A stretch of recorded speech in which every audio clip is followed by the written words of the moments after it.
ಕರ್ನಾಟಕ ರಾಜ್ಯ ಸರ್ಕಾರಿ ನೌಕರರ ಸಂಘ ಇದರ ಬಂಟ್ವಾಳ ಶಾಖೆಯ 2023ರಿಂದ 24 ಮತ್ತು 2024ರಿಂದ 25ನೇ ಸಾಲಿನ ವಾರ್ಷಿಕ ಮಹಾಸಭೆ ಹಾಗೂ ವಿಶ್ರಾಂತ ಸರ್ಕಾರಿ ನೌಕರರಿಗೆ ಮತ್ತು ಸಾಧಕರಿಗೆ ಅಭಿನಂದನಾ ಸಮಾರಂಭ ಭಾನುವಾರ ಬಿಸಿ ರೋಡ್ನಲ್ಲಿರುವ ಸರ್ಕಾರಿ ನೌಕರರ ಸಭಾಭವನದಲ್ಲಿ ನಡೆಯಿತು. ಕಾರ್ಯಕ್ರಮವನ್ನು ಬಂಟ್ವಾಳ ತಾಲೂಕು ಪಂಚಾಯತ್ ಕಾರ್ಯನಿರ್ವಹಣಾಧಿಕಾರಿ ಸಚಿನ್ ಕುಮಾರ್ ಉದ್ಘಾಟಿಸಿದರು. ಬಳಿಕ ಅವರು ಮಾತನಾಡಿ, ಇಂದು ಸರ್ಕಾರಿ ಇಲಾಖೆಗಳಲ್ಲಿ ಸಿಬ್ಬಂದಿ ಕೊರತೆಯಿಂದಾಗಿ 4 ಮಂದಿಯ ಕರ್ತವ್ಯವನ್ನು ಒಬ್ಬನೇ ನಿರ್ವಹಿಸಬೇಕಾದ ಅನಿವಾರ್ಯತೆಯಿಂದ ಸರ್ಕಾರಿ ನೌಕರರು ಮಾನಸಿಕ ಹಾಗೂ ದೈಹಿಕ ಅನಾರೋಗ್ಯಕ್ಕೆ ಒಳಗಾಗುತ್ತಿದ್ದಾರೆ ಎಂದು ತಿಳಿಸಿದರು. ನಮ್ಮಲ್ಲಿ ಇರುವಂತದ್ದು ಒಂದು ಸಿಬ್ಬಂದಿಯ ಕೊರತೆ. ಬಹುಶಃ ಓರ್ವ ಸಿಬ್ಬಂದಿ 2, 3, 4 ಜನರ ಕರ್ತವ್ಯವನ್ನು ಈ ದಿವಸ ನಿರ್ವಹಿಸ್ತಾ ಇದ್ದಾನೆ. ಆ ಒಂದು ಕರ್ತವ್ಯ ನಿರ್ವಹಣೆಯ ಒತ್ತಡ ಏನಿದೆ ಅವರ ಮನಸ್ಸಿನ ಮೇಲೆ ಅಗಾಧವಾದ ಪರಿಣಾಮವನ್ನು ಬೀರ್ತಾ ಇದೆ. ಸೊ ಮಾನಸಿಕ ಒತ್ತಡದಿಂದ ಹಲವಾರು ದೈಹಿಕ ಸಮಸ್ಯೆಗಳು ಕೂಡ ಬರ್ತಾ ಇದೆ.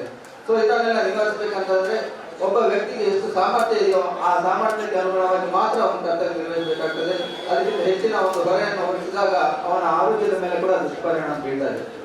ಸೊ ಈ ಸಮಯದಲ್ಲಿ ಸರ್ಕಾರಿ ನೌಕರರು ಏನು ಅನಾರೋಗ್ಯಕ್ಕೆ ಒಳಗಾದಾಗ ಅವರಿಗೆ ನೀಡುವಂತಹ ಏನು ಚಿಕಿತ್ಸೆಗಳು ಕೂಡ ಸರಿಯಾದ ಸಮಯಕ್ಕೆ ಮತ್ತು ಅವರಿಗೆ ಬೇಕಾದಂತಹ ರೀತಿಯಲ್ಲಿ ಸೌಲಭ್ಯಗಳು ಸಿಗ್ತಾ ಇಲ್ಲ.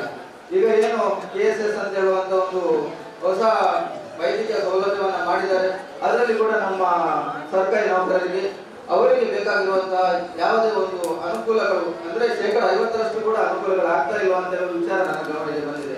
ಗಣ್ಯ ಅತಿಥಿಯಾಗಿ ಉಪಸ್ಥಿತರಿದ್ದ ಮಾಜಿ ಸಚಿವ ಬಿ ರಮನಾಥ ರೈ ಅವರು ಮಾತನಾಡಿ, ಸರ್ಕಾರಿ ನೌಕರರ ಸಂಘದ ಎಲ್ಲಾ ಕಾರ್ಯಗಳಲ್ಲಿ ಭಾಗವಹಿಸಿ ಅವರ ಬೇಡಿಕೆಗಳಿಗೆ ಸ್ಪಂದಿಸಿದ್ದೇನೆ ಎಂದು ತಿಳಿಸಿದರು.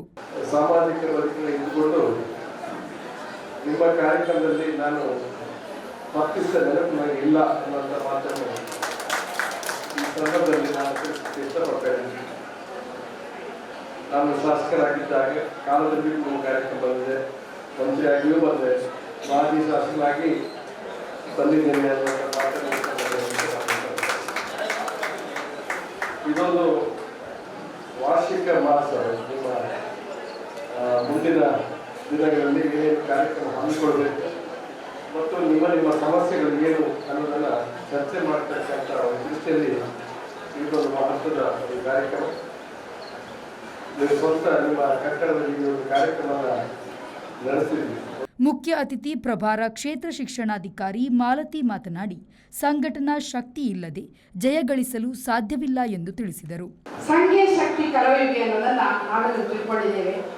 ಹಿಂದೆ ಋಷಿಮುನಿಗಳು ತಪಸ್ಸಿನಿಂದ ಬೇರೆ ಬೇರೆ ಶಕ್ತಿಯಿಂದ ಸಾಮರ್ಥ್ಯವನ್ನು ಹೊಂದಿಕೊಂಡು ಕೆಲಸವನ್ನು ನಿರ್ವಹಿಸ್ತಾ ಇದ್ದಾರೆ.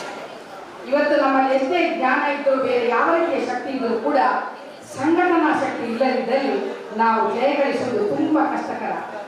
ಅಂತ ಸಂದರ್ಭದಲ್ಲಿ ಎಲ್ಲ ವಿಚಾರಗಳನ್ನು ತಿಳಿದುಕೊಂಡು ಇವತ್ತು ನಾವೆಲ್ಲರೂ ಸಂತಸದಿಂದ ನಮ್ಮ ಹುದ್ದೆಯನ್ನು ನಿರ್ವಹಿಸಲಿಕ್ಕೆ ಸಾಧ್ಯ ಆಗುವ ರೀತಿಯಲ್ಲಿ ಈ ಸಂಘಟನೆಯನ್ನು ಹುಟ್ಟು ಹಾಕಿದ ಮತ್ತು ಇವತ್ತು ಕೂಡ ಅದನ್ನು ಮುಂದುವರಿಸಿಕೊಂಡು ಬರುತ್ತಿರುವಂತಹ ಎಲ್ಲ ಪದಾಧಿಕಾರಿಗಳನ್ನ ಅಭಿನಂದನೆಗಳನ್ನು ಸಲ್ಲಿಸ್ತಾ ಇದ್ದೇನೆ.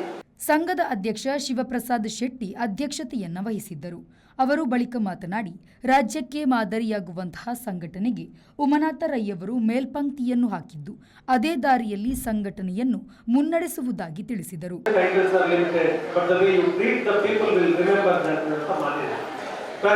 ಈ ಮಾತಿಗೆ ಅನ್ವರ್ಥನಾಮವಾಗಿರುವಂತಹ ಸಂಘಟನೆ ಯಾವುದಾದ್ರೂ ಇದ್ರೆ ಅದು ಬಂಟ್ವಾಳ ತಾಲೂಕು ಸರ್ಕಾರಿ ನೌಕರರ ಸಂಘ ಅಂತ ಹೇಳಲಿಕ್ಕೆ ನಮಗೆ ಬಹಳ ಹೆಮ್ಮೆ ಇದೆ.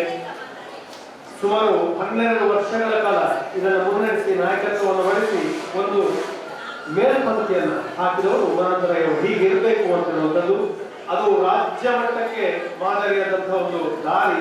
ಆ ದಾರಿಯಲ್ಲಿ ಮುನ್ನಡೆಯಲಿಕ್ಕೆ ನಾವು ಸದಾ ಸಿದ್ಧ ಅಂತ ಹೇಳುವಂತ ಮಾತನ್ನ ಮತ್ತೊಮ್ಮೆ ನೆನಪಿಸಿದ 2024-29 ಈ ಅವಧಿಯಲ್ಲಿ ಸುಮಾರು 32 ಇಲಾಖೆಗಳಿಂದ 28 ಜನ ಪದಾಧಿಕಾರಿಗಳು ಆಯ್ಕೆಯಾಗಿ ಬಂದಿದ್ದೇವೆ. ನಾವು ಅದರಲ್ಲಿ ತಾಲೂಕು ಮಟ್ಟದ ಅಧ್ಯಕ್ಷರಾಗಿ 29ರವರೆಗಿನ ಅವಧಿಯಲ್ಲಿ ನಮ್ಮ ನೌಕರ ಸಂಘವನ್ನ ಹೆಮ್ಮೆಯ ಸಂಘವನ್ನು ಮುನ್ನಡೆಸುವಂತಹ ಅವಕಾಶ ನನಗೆ ಕೊಟ್ಟಿದ್ದಕ್ಕಾಗಿ ಬಂಟ್ವಾಳ ತಾಲೂಕಿನ ಎಲ್ಲ ಪದಾಧಿಕಾರಿ ನಿರ್ದೇಶಕ ಬಂಧುಗಳಿಗೆ ಧನ್ಯವಾದಗಳನ್ನು ಸಲ್ಲಿಸಿದ ಕಾರ್ಯಕ್ರಮದಲ್ಲಿ ಎಸ್ಎಸ್ಎಲ್ಸಿ ಮತ್ತು ಪಿಯುಸಿಯಲ್ಲಿ ಅತ್ಯಧಿಕ ಅಂಕ ಪಡೆದ ಸರ್ಕಾರಿ ನೌಕರರ ಮಕ್ಕಳು ಹಾಗೂ ಕ್ರೀಡಾ ಕ್ಷೇತ್ರದಲ್ಲಿ ಸಾಧನೆ ಮಾಡಿದ ಸರ್ಕಾರಿ ನೌಕರರ ಮಕ್ಕಳನ್ನು ಅಭಿನಂದಿಸಲಾಯಿತು. ಪ್ರಶಸ್ತಿ ಪುರಸ್ಕೃತ ಸರ್ಕಾರಿ ನೌಕರರು, ಕ್ರೀಡಾ ಕ್ಷೇತ್ರದಲ್ಲಿ ಸಾಧನೆ ಮಾಡಿದ ಸರ್ಕಾರಿ ನೌಕರರನ್ನು ಅಭಿನಂದಿಸಲಾಯಿತು. ವಿವಿಧ ಇಲಾಖೆಗಳಲ್ಲಿ ಕರ್ತವ್ಯ ನಿರ್ವಹಿಸಿ ನಿವೃತ್ತರಾದ ಸರ್ಕಾರಿ ನೌಕರರನ್ನು ಗೌರವಿಸಲಾಯಿತು. ನಿಕಟಪೂರ್ವ ಅಧ್ಯಕ್ಷ ಉಮನಾಥ ರೈ ಮೇರಾವು ಅವರನ್ನು ಸನ್ಮಾನಿಸಲಾಯಿತು. ವೇದಿಕೆಯಲ್ಲಿ ಪಿಂಚಣಿದಾರರ ಸಂಘದ ಅಧ್ಯಕ್ಷ ಪಿ ಲೋಕನಾಥ ಶೆಟ್ಟಿ ಮುಖ್ಯ ಅತಿಥಿಯಾಗಿ ಭಾಗವಹಿಸಿ ಶುಭ ಹಾರೈಸಿದರು. ಮಾಣಿ ಪ್ರಾಥಮಿಕ ಆರೋಗ್ಯ ಕೇಂದ್ರದ ವೈದ್ಯಾಧಿಕಾರಿ ಡಾಕ್ಟರ್ ಶಶಿಕಲಾ, ಸಂಘದ ಗೌರವಾಧ್ಯಕ್ಷ ಶಮಂತ್ ಕುಮಾರ್, ಹಿರಿಯ ಉಪಾಧ್ಯಕ್ಷ ನಂದನ್ ಶೆಣೈ, ಉಪಾಧ್ಯಕ್ಷ ಸೀತಾರಾಮ ಪೂಜಾರಿ, ನಿವೃತ್ತ ಉಪನ್ಯಾಸಕರಾದ ಅಂಬಾ ಪ್ರಸಾದ್ ವೇದಿಕೆಯಲ್ಲಿದ್ದರು. ಸಂಘದ ಕಾರ್ಯದರ್ಶಿ ಸಂತೋಷ್ ಕುಮಾರ್ ಸ್ವಾಗತಿಸಿದರು. ಖಜಾಂಚಿ ಬಸಯ್ಯ ಅಲಿಮಟ್ಟಿ ವಂದಿಸಿದರು. ಶಿಕ್ಷಕರಾದ ಜಯರಾಮ್ ನಿರೂಪಿಸಿದರು. ಜನಾರ್ದನ್, ನವೀನ್ ಪಿಎಸ್ ಸಹಕರಿಸಿದರು. ಸಂದೀಪ್ ಸಾಲ್ಯಾನ್, ವಿ4 ನ್ಯೂಸ್, ಬಂಟ್ವಾಳ.